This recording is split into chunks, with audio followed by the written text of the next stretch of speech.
बिस्मिल्लाहिर्रहमानिर्रहीम। अस्सलाम वालेकुम वरहमतुल्लाहि वबरकातुहू। Welcome to Rabia kitchen. आज मैं आप लोगों के लिए मज़ेदार से खीर की रेसिपी लेके आई हूँ। खीर तो आपने बहुत किस्म की बनाई होगी, आज मेरे साथ बनाएं। आए बनाना स्टार्ट करते हैं। आधा कप मैंने चावल का लिया है। सबसे पहले अपने बॉल के अंदर डालेंगे, पानी डाल देंगे और 3 घंटे के लिए इसे भिगोना लाजमी है। इसे ढक के रख देते हैं हम। 2 टेबल स्पून मैंने साबुदाने के लिए हैं, इसके अंदर भी हम पानी डालेंगे और इसको भी हम 1 घंटे के लिए भिगो देंगे। 1.5 किलो मैंने दूध लिया है। एक पतीली के अंदर हम दूध डालेंगे और आधा कप जितना दूध हम बचा लेंगे, क्योंकि हमें बाद में चावल के अंदर डालना है। इसके अंदर उबाली आ जाए इतनी देर के लिए मैं इसे छोड़ दूंगी बॉईल होने के लिए। चावल मैंने अच्छे से वॉश कर लिए हैं। इसके अंदर बचा हुआ सारा दूध डाल देंगे और मिक्सर में डाल के इसे पीस लेते हैं। दूध के अंदर बॉयल आ चुका था, इसकी आंच मैंने हल्की कर दी थी।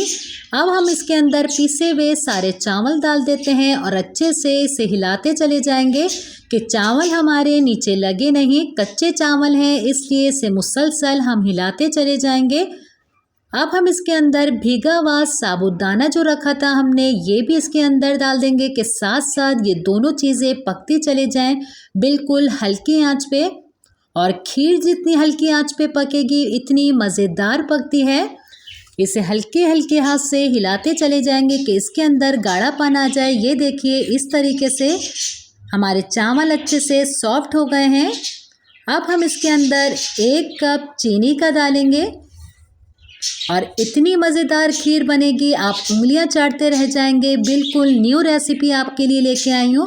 अच्छे से इसे हिलाते चले जाएंगे। इसी के अंदर हम 4 टेबल स्पून पिसा हुआ खोपरा डालेंगे। 2 चुटकी हम इसके अंदर ज़ाफ़रान के डाल देते हैं। अच्छे से इसे मिलाते रहेंगे। ये देखिए मैंने इसे मिक्स कर लिया है और कलर भी हमारे ज़ाफ़रान ने अच्छा सा छोड़ दिया है। कितने गाढ़ापन आ चुका है हमारे खीर के अंदर।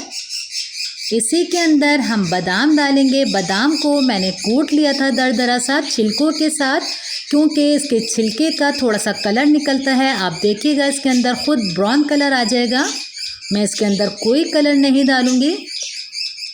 अच्छे से इसे हिला लेते हैं। इसी के अंदर मैंने पीसी हुई इलायची पाउडर डाल दिया है और आप देखें कितना गाढ़ापन आ चुका है। माशाल्लाह से बेहतरीन सी हमारी खीर तैयार है।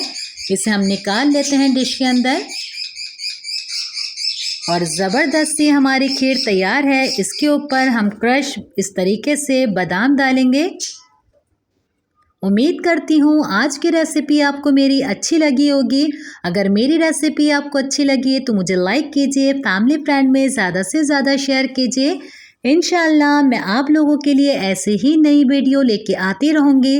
अपने वालिदैन का बहुत ज़्यादा ख्याल रखिएगा। मुझे मेरी फैमिली को दुआओं में याद रखिएगा। अल्लाह हाफ़िज़।